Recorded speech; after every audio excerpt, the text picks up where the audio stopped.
All right, let's just jump right in. When you look at critical theory, you run into this really fascinating paradox about art. On one hand, art is seen as just another product, something shaped and ultimately cheapened by capitalism. But on the other hand, it's held up as this incredible path to freedom, a way to see past the illusions of our society. So, which is it? Seriously, think about that for a second.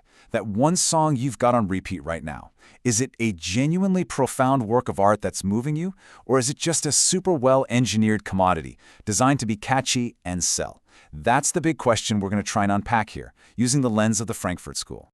So, to really get to the bottom of this, we're setting this whole explainer up like a debate. I'll be playing the role of the theorist, laying out the main arguments you'll find in the literature.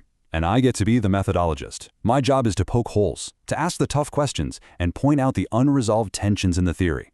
Look, we're not going to solve everything today. The idea is to leave you with the richness and the difficulty of the debate itself. Okay, so first things first. For these thinkers, you can't even begin to talk about art without understanding how capitalism fundamentally shapes our entire experience of the world. And we're not just talking about money here. We're talking about our actual consciousness. This all starts with a core concept from Karl Marx called commodity fetishism. It's this idea that under capitalism, all the messy human stuff behind a product, the labor, the factory conditions, the global supply chains, it all just vanishes. All we see is the final product, and it seems to have this natural built-in value. A new phone isn't the result of a complex social process, it's just a thing that costs $1,000. And that makes the whole system feel inevitable, like a force of nature. But here's where it gets really interesting. A philosopher named George Lukács takes Marx's idea and cranks it up to 11. He says it's not just a misleading appearance, kind of like an optical illusion.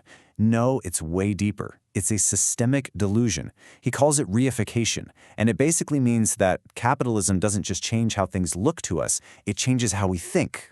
And what does that mean exactly? Well, it means we start seeing the world, and even other people, through these standardized, almost bureaucratic labels. We start thinking in neat little abstract boxes that completely gloss over the messy, chaotic, beautiful reality of life. This kind of reified thinking makes it almost impossible to see the real injustices of our society, because real injustice doesn't fit neatly into those boxes.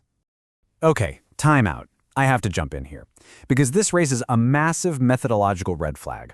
If this reification is so all-encompassing, so total, how on earth did the theorists themselves escape it to diagnose it? Even their own literature kind of admits this is a huge problem. Horkheimer himself said that even the proletariat, the very group Lukács thought could see through it all, had no guarantee of correct knowledge. So are the theorists just claiming some kind of special, magical viewpoint that they can't actually account for? That is the perfect question, and it leads us right to what critical theory proposes as the antidote: art. But, and this is a huge but, not just any art. The theory is that art can act as a kind of counter-reifying force, and its power doesn't come from some obvious political message. It comes from something much more fundamental: its form, its very structure. So, for a piece of art to really fight back against this reification, it has to refuse to play by the rules. It can't be an easy, digestible commodity. It has to reject all the cliches, all the predictable formulas, and it does that by constantly innovating in its form.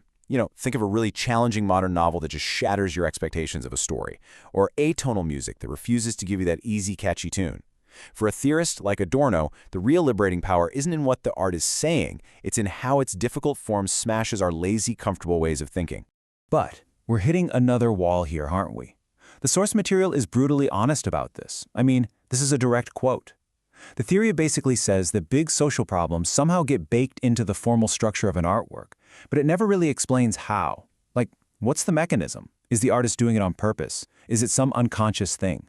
If you can't explain that, the whole solution starts to feel a bit like magic. And that's a completely fair critique. In fact, this whole tension becomes crystal clear when we look at probably the most famous concept from Adorno and Horkheimer, the culture industry. This is where they really put these ideas about commodification and artistic form to the test against popular culture.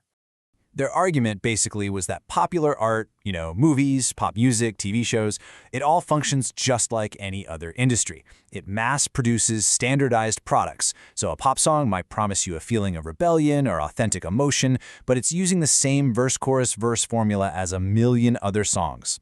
It kindles our desires just enough to keep us listening, but it never really satisfies them, which ultimately just leaves us kind of passive and ready to consume the next thing.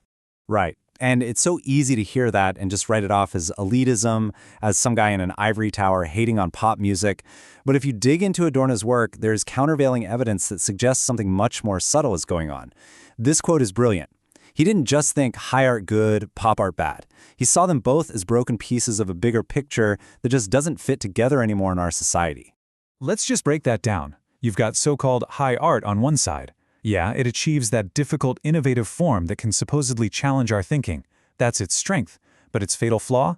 It's often completely inaccessible, and it's propped up by the very social inequalities it's supposed to be critiquing. Then you have popular culture. Its strength is that it's immediate, it's accessible, it provides pleasure. But its failure is that it's a false promise. It never delivers genuine satisfaction, just the same old formulas. Neither half is whole. They're both flawed reflections of a flawed world. Which brings us right to the end, to the core, unresolved tension in all of this. We're left with this profound ambiguity about what art can actually do. Is it ultimately a failed project trapped inside the very system it wants to fight? Or does it still hold out some kind of hope for us? The optimistic take, and this is what thinkers like Herbert Marcuse really focused on, is that truly authentic art holds a utopian promise. By being difficult, by shattering our conventions, it can expose the contradictions in our society. It can give us a fleeting glimpse of another way of being, of a freer way to live. But we have to come back to the fundamental problem, right? Even the most radical, world-changing piece of art still has to exist in our world. It gets reviewed in magazines, sold in a gallery, turned into a tote bag, streamed on a corporate platform. Can any art truly escape being co-opted, neutralized, and just turned back into another commodity by the system it's critiquing? The theory leaves that question hanging. And so, the real takeaway from this entire complicated debate isn't an answer. It's actually a question that we can take with us and use ourselves. Exactly. The next time you listen to a song, or watch a movie, or stand in front of a painting, just ask yourself, is this experience genuinely challenging how I see the world? Or is it just giving me a comfortable, prepackaged feeling that confirms everything I already believe? The answer to that question? Well, that might just tell you everything.